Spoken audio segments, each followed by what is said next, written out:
I'm going to show you how to make crab stuffed portobello mushrooms. I'm doing 2, so if you're doing more than that, just multiply the recipe. I'm removing the stems.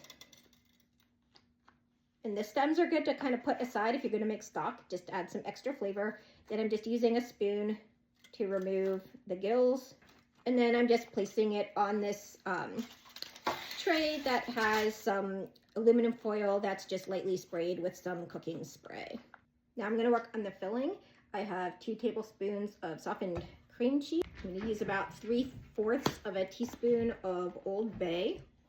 I'm going to add just a dash of hot sauce. This is a homemade hot sauce from peppers I grew in the garden, but really any kind of hot sauce you like. I'm going to salt to taste. Old Bay is pretty salty, so I'm just going to add 1/8 of a teaspoon, if that. I'm going to add in some scallion greens.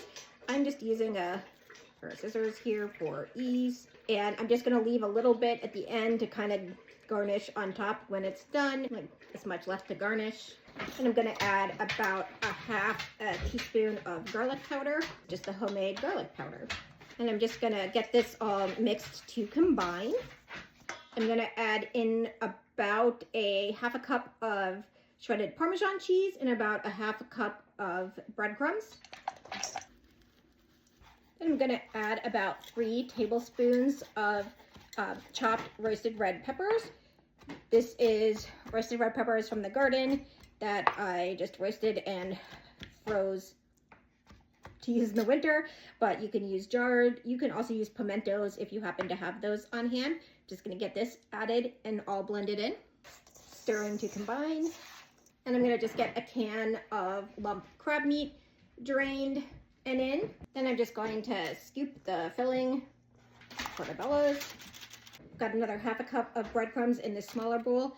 I'm going to add about 2 tablespoons of melted butter and a good couple dashes of paprika. I'm going to give that a stir, and I'm going to drizzle that on top of my portobellos. Give it kind of a nice crispy topping. Then I'm going to get that topped off with a bit more Parmesan cheese. Then I'm going to get that into a 425-degree preheated oven for about 1/2 hour. Get them out and garnish them with a little bit of the scallions. Just going to finish it off with some flaky salt, some scallion to just make it pretty. Then you could serve it with like a lemon wedge and you're good to go.